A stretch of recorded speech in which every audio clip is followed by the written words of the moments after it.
Welcome to the Right Brain Loves Left podcast, where we dive deep into the dynamic world of small business success. I'm your host, Regina Garay, and I'm thrilled to have you join us today. Hi, everyone. Welcome back to another episode of the Right Brain Loves Left podcast. Today, I have a very special guest. I'm really excited for you to meet her and to learn from her. Her name is Laura Templeton of 30 Second Success. She is a speaker and author and a client attraction specialist. She's also a dynamo, and I welcome you heartily to our podcast. Thank you, Laura. Hi, Laura. Thank you so much for having me, Regina. I love you. You're amazing. Thank you for having me here. So to the listeners and to the watchers as well, the way that I know Laura is that I discovered mastermind groups through Laura. She hosts the very first one that I joined that I'm still a part of. We've been together for years now. And Laura, I consider you a mentor of mine, and just so many leaps and bounds that I've done in my own career because of the group that you put together and the knowledge that you share. So thank you. Thank you. Thank you. I'm blessed to have you in the group. I love watching your creativity and how you flourished in your business. So thank you for honoring me by joining. Anytime. All right. So I am going to get down to the questions. I have quite a few for you. I hope that's okay. And Sure. I'm very excited about the small business owners. We're going to be hearing a lot of good knowledge today. All right. So let's jump in by you're telling me a bit of your journey and how you became a client attraction specialist and a keynote speaker. How did all that come about? Yeah, so it is actually a journey, right? Because we all go through how do we take all of the knowledge and the things that we've learned throughout our lifetime and jump into creating a business, right? And how can we use what we've learned in order to create something that is uniquely us and putting our stamp on it or our brand, right? So my journey started, I was, corporate America, straight out of college, 10 years, did the construction project management thing. You and I know how much we both love architecture, Oh, right? yes. So totally geek out on architecture. I love it. But when my first child was born, my son, I have two kids. My son was born, I went into labor in work when the day they had my baby shower. Mhm. So I actually went into labor on the way home, and my husband and I had already decided that I was not going to go back to corporate. I was going to stay home and raise our children. But my employer didn't know that. So I was very blessed to be able to be a stay-at-home mom for all of my kids' lives, and it was just an amazing journey to take that and be able to be a stay-at-home mom. But as we know, those of us who are stay-at-home moms and parents, sometimes you start to like really just have this craving for adult conversation throughout the day. Mhm. And a friend of mine had introduced me to a network marketing opportunity that I absolutely fell in love with a book company. And it was children's books of all things because my kids devoured books. They loved going to the library. They love books, That's really avid readers. They are still avid readers. And I joined DK, which was Doyle and Kindersley, and they actually were bought out by Penguin Publishing, who promptly put 30,000 distributors out of business overnight. So, but it was my first step into network marketing. And I went to I didn't kind of dabbled in a couple different companies, had really great success with a few of them. Unfortunately, those companies, you know, but they don't stay the same. They either transition in some way, shape, or form. They change their business model, or yeah. some of them actually are no longer with us, right? So I took what I learned from that, and I had actually stepped into a leadership role with a networking organization, and I watched many people struggle with communicating effectively who they are. Well, with all the communication skills that I had learned through the years, with the idea, a deep understanding of branding yourself, Mhm. being able to be your brand. Even when you work in corporate, you kind of have to create your own brand so you stand out. Mm. And I started helping people understand how to communicate effectively because I understood how to create your 30-second message. That's what launched my company, 30 Second Success. So fast forward now in business, 9 years, I've got two books behind, two solo published books behind me. Both of them are number one, new releases on Amazon. And actually the third book was an anthology. I have two more anthologies coming out in March. And so it's been a pretty wild ride. I love writing. That's that's kind of part of the journey, even with my 30 Second Success, with helping people write their 30-second messages was where I kind of started with the business, but it has transformed tremendously. And the biggest thing is, the impact of teaching people how to create that message, and then word getting out within my network that I was teaching people. I started to get requests for speaking. So that's where the speaking piece comes in. So, and I've always been a stage person anyway. Even in high school, I was in a lot of the plays, and I love teaching. When my kids went to school, I went to school with them. I became a substitute teacher at their school because I just, I love teaching, and hanging out with the kids was great. And so it's just very natural fit, even in network marketing, for me to always be one of the people that was on stage at conference, so I wasn't shy about that. So it's been pretty amazing to even have professionally, gone through professional training in that arena as well. So it's a lot of fun.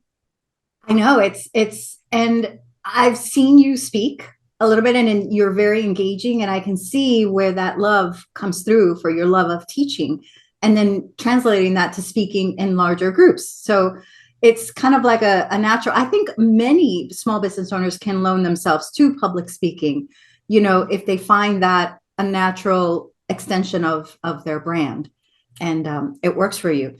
I wanted to touch back on your books because you just released a new one, and it is called Stand in Your Brand, Harness the Power of AI for Brand Success, Efficiency, and Client Attraction. I read the book already. I love it. And you and I love AI. We understand the power of it and how it can be used ethically and in a good manner to help your small business. What inspired you to write Stand in Your Brand, the latest book of yours? The idea behind really getting ahead of AI and looking at it from the perspective of how I was using it in my own brand communications, how I was teaching other people to use it in their brand communications, and the number of questions I was getting about the ethics behind using AI for the betterment of your brand. And so that really inspired me, and I was dabbling with another idea for another book, which is I tabled it and said, you know what, I think ChatGPT right now is such a hot topic, but not everybody was talking about it and how to use it effectively in your business on the daily basis, right? A lot of people are just kind of exploring with it, and I wanted to be able to give people a tool, and that's why I love the thought starters and the resources that we've included in the book. And when I say we, I'm referring to ChatGPT. It helped me write it. And you'll see that in the book. I give ChatGPT a lot of credit. But there are, I wanted it to be a tool that people could implement a lot of what they learned from reading the book. I wanted it to be a resource that people could go to and really understand the value of utilizing chat in their day-to-day operations. Yeah. And, even because you and I both geek out over AI and all the different resources, even when I mention the things that you can do with it, it's almost like a light bulb, a moment of, oh my goodness, I can use this to write my bio. I can use this to help me brainstorm. There's so many things to save time, and yet to give you time, and give you more of a well-rounded perspective on a challenge or a question or a project that you're doing. So now the title of your book, Stand in Your Brand, how do you define that concept? Why is that important for small business today? Standing your brand is really about elevating who you are, right? A lot of small business owners, they understand that branding, comes into play when it's your websites, right? Your typography, your colors, all of that comes into play. But there's more to branding than just the visual. And it comes down to, what are you saying? And how are you saying it consistently so people know who you are, know what you're delivering? So it has to not just be in your visual communication, but your verbal communication as well.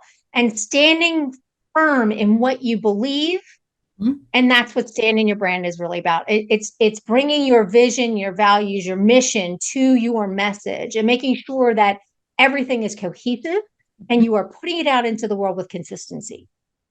Yeah, because when you, and I love that, the stand in your brand, because you're embodying it. You're there with it.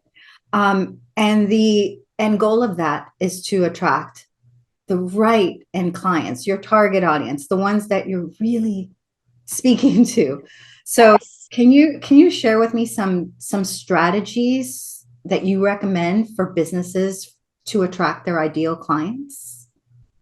Oh, absolutely. I think the biggest thing, a lot of people are um, so tied up in using social media. And I think but sometimes our voices get lost in social media. So I think there has to be a strategy of multiple ways to reach your ideal client, whether it's email. I love what you're doing with YouTube. I'm like, oh, I love this, right?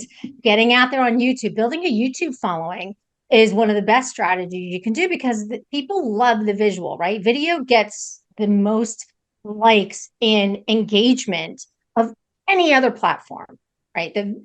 Any other content you're putting out into the world, video is number one, right? So Agree. consider creating videos. Consider, even if you're using Instagram. The other thing I tell people all the time is, know where your clients are hanging out. If your clients are hanging out on Facebook and Instagram, be on Facebook and Instagram. The worst thing you can do for your business is something that I tried very diligently to do and almost lost my mind in the very beginning, was to be everywhere, Yeah. because it's virtually impossible, right? It's exhausting, especially if you're a solopreneur. When you have a team growing and you want to start expanding to Pinterest and LinkedIn and YouTube and House, if you're on House, if that's your platform, if that's where your people are showing up. But the most important thing to remember is, wherever you're showing up, do it with consistency, but show up where your clients are showing up, right? And also, in furthering that, I also think show up where you enjoy showing up, because if you don't like that platform or you don't like doing whatever it is, it's gonna show through, I think, like that. And so Yeah. finding your ideal, go ahead, go ahead. No, I apologize. I didn't want to cut you off there, but one of the things that I think is a great thing to know, and I think very valuable, is, and you brought up a very good point, being where you really enjoy being.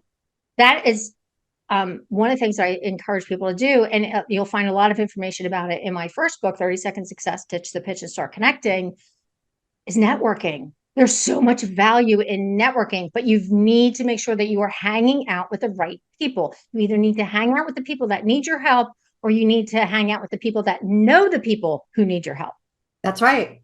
That's right. Because even in, let's say, you and I are in the same virtual networking group, virtual networkers. I know it's one of the ones that you are in. If you come into a group like that and you think, oh, there's nobody here, that's my ideal client, you almost lose the valuable resource, because there are many times when I have heard somebody speak and I may not be their target audience, but I know someone who's looking for someone like them. And I'm like, oh, this would be a good connection for this person. So it's very valuable to, I think in the end, not just think, how can you help me, but, how can we serve, how can I be of service? How can I Yes. help? And come into networking. I always think, networking, people think I have to sell myself, but no, you can also listen to others Yeah. and collaborate in that way. All right. So I want to talk a little bit about challenges. We talk about this a lot. And, I think every small business owner has more challenges than most because, we're on our own and we're just trying to make our way in the world and we're trying to learn as we go. Can you share with me some of, or one of the biggest challenges you faced and how you've overcome it? I think, and that is a really great question. And it's one of those things that I do like to try and reflect on year over year. Year over year, I look back and I go, okay, what did I do well? And what's not serving me, right? So being able to look back and see how things are, like progressing in your business is important. But one of the challenges I had very early on was, again, just trying to be everywhere and not growing, right? I was trying to serve everyone, and I was saying yes a lot. Oh yeah, sure, I can do that. Yeah, I can write copy. Yeah, I can do that. And I realized that I was starting to muddy my brand because I was saying yes to too many things. I was over creating, right? And that got very stressful. Like I didn't want to create website content. Right. I was acting, I might, and I think too, in the very first year, I was like, I would sit trying to take on any kind of work just to survive.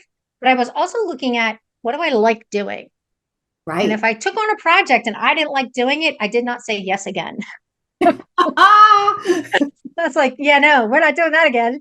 But I think that's one of the things that we find, especially as new entrepreneurs, especially in the creative field, that I'm or even for coaches and consultants, we have a tendency to say yes, even to the wrong clients. Yes. Right. And Yeah. I think it's really important to interview people to make sure it's a good fit for you.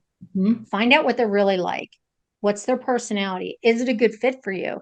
That's one of the biggest challenges when you have a client that's not a good fit. I had to fire a client. That was a pretty high ticket client. She was a multi-million dollar real estate listing agent from Philadelphia, and I bent over backwards and I worked really hard to please her, and she was always happy with what I gave her. And then within days, I was getting a message, "I'm not feeling it," or my team doesn't think this is the right fit, the right. I'm like, wait, am I working for you or your team? Right. I that so I had to, I had that conversation. I had to have a conversation with her, and I said, "Look, here's the thing: either you need to be the decision maker, or you need to tell me who on your team is." And she got really offended by that, and I'm like, "But you have to understand. I have over delivered at this point in time, and we've got one more opportunity to really nail your messaging, and you need to tell me." And she's like, "Well, you need to then." So I had a conversation. Long story short, it didn't work out. Had to fire her. It just didn't work out. And sometimes it's hard to do that. That was a hard lesson to do. And because of the amount of work I had already done, she wanted her money back. And I'm like, no, I stood my ground and said no, because I had over delivered and I listed all that I had delivered. So I was prepared for her to come and say, I want my money. And that's so important, not only to uh, stand in your brand, and say, this is Yes. what I've done Yes. for you, you know, Yeah. but also, because you're absolutely right. I think as small business owners, sometimes we think feast or famine, and we just Yes. take things that come along. And I have learned, I mean, I had a client that I took on and I had red flags. Well, the proposal process and everything. I'm like, no, it'll just get better. Once we have the details, it'll get better. And it did not. And I had to sever that relationship, and it didn't go well, as we all know, because sometimes it just doesn't go well. But now that situation taught me, when you have a red flag or when you're feeling it, honor that, look Mm-hmm. at it. And now I call it a vibe check. Do we Yeah. vibe? Yes. you know, Yes. Wait, what was it? Somebody just recently said they call it a fit check. Right? yes. Are we a good fit? I love that. Yeah. And I was a good fit with that. I was a good fit with that client. I was not a good fit with her team. That I Ah, So that's a really good thing to remember. If it is a person, if it's a solopreneur, great. If it's a solo business owner, great. If it is not, make sure that you know who the people on their team are. Right? Get to know the whole team. yeah, because you don't know how in the future this is going to, because the work that we do is so, to me, I put my heart into my work. It's, if we're working together, and if it's not vibing, if it's not a fit, it's bad for me and bad for them. So yeah, I so you want to head these things off in the future. You want to create a good future for yourself. Okay, so in the future, speaking of future, I want to talk about future trends because AI is one of those things that is coming up fast, but there's also some others. So how can small businesses stay ahead of the curve so that they have a good future trend, so that they have those coming up well? Biggest thing to remember is just to embrace, right? When AI came out, I felt like I had two choices. I could either wait and see what was going to happen, Mhm. or I could embrace it, right? And I think when we are forward thinking and we look for opportunities for us to expand in a that's going to build forward momentum, it really opens us up to bigger opportunities. So make sure that you're connecting with people who are tied in with what's happening. Look for the trends. Take the time to study what you what do you want to be known for? Really study what that means, because let's face it, you're not the only person doing this work, right? There are other people out there doing similar work to you. So, when the trends are coming up and when things are changing, and which I feel with ChatGPT and all these other AI opportunities that we have coming at us. I mean, I was just reading something earlier today that totally blew my mind about just some of the image creation that you can do now from voice, right? The voice and telling it what you want, and all of a sudden you got this beautiful image. It's like, wait, now you need to change this. I'm like, oh my gosh, voice activation, image creation. I was like, okay, this is going to change everything. But I think that's the biggest thing, is to remember that you need to, in order to stay ahead of the trends or stay with the trends, you need to be open to what's available to you, right? You can't you can't one of the things that somebody said to me recently, and it was very interesting, is she was a coach and she was creating a new course. And she said, my course is stale. She goes, I feel like I create courses and they're stale within a year because people are moving on. Like, people want the next thing. They want the next thing. They want the next thing. And I was like, wow, that's really interesting. And I have another person that I know that does public speaking. And she said every year she comes up with 10 new topics. She goes, they're not 10 new talks. She goes, I literally just pretty much change the name of my talk and then tweak it a little bit. So my talks remain the same, but Mm. they need to have a new title. And that's something you can actually play with ChatGPT with, right?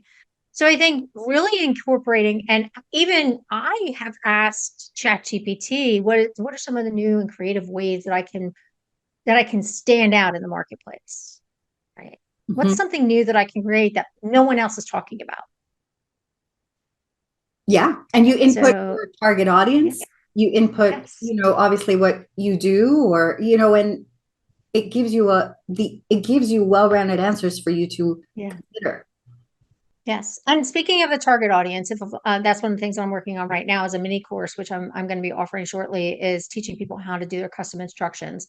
Because I will tell you, I have conversations with people all the time, and they have no clue they're using ChatGPT and they're loving it and they like the efficiency of it, and yet they don't know what custom instructions are.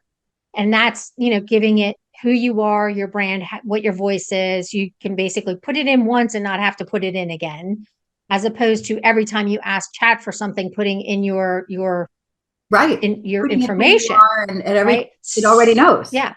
Yes, it already knows who you are. And it's funny because I was on a podcast interview yesterday, and this gentleman who uses it faithfully for everything that he does. He uses it for his show notes and his talk titles. And he was talking about how he uses it for podcasting. And I realized he was referring to custom instructions and prompts as the same thing, like one and the same. Interesting. Yeah. So I was like, okay, people don't know what custom instructions are and the value of custom instructions and how it can change the responses that you're getting. Like, oh, game changer, right? So I literally went to my desk, and I said, what would Regina do? Well, I created a mini course around it. So And that's, I think, is one of the things that we can do. What are we listening for? What are we hearing in the marketplace? What are people saying? Man, I wish I had this, or oh, I love using chat, but I hate having to put my name and information in every single time, and then I forget to put this in, and I got to go back and change it. And like, no, you don't. And they're like, what do you mean? No, I don't. Like, okay, so listen to what your audience is asking for, and meet that need. That's one of the ways you're going to stay ahead of trends. And when you mentioned at the beginning, when you said people need to be open to these trends or what's happening, I had to nod along because, for me, tech moves exponentially. It doesn't move like 1, 2, 3, 4. It moves 1, 2, 4, 8, 16, 32, 64. It moves quick. And so Yes. to just take the time to learn all the new that's going on and just deciding, yes, I want to learn more about this, because otherwise it's gone so far ahead that you're catching up. And that's, it's a very anxious place to be if you feel like you're catching up. So, all right. Laura, thank you so much for coming onto the podcast. I appreciate you coming on by and chatting with us. Can you believe it went by this quickly?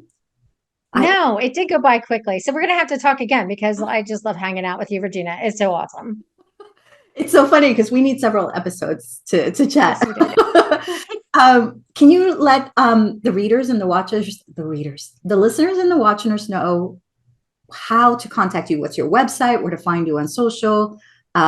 Where can they get in touch with you? So we talk about branding, and the easiest way to find me is at 30secondsuccess.com, and it's the number 30 and then spell out second success. And that's the same place. That's where you'll find me on social media as well. So it's at, 30 Second Success on LinkedIn, Instagram, Facebook, and YouTube. So that's the best way to find me. And if you're interested in my book, you can find that at standinyourbrandbook.com. So That's right. And please, if you have a chance to pick up the book, pick it up, learn about AI. It's a great foray into not only branding, but also AI and what's coming up in the future. So, Laura, thank you. Thank you. Thank you for coming on board. And I'll see you soon, I'm sure. my pleasure. Bye, everyone.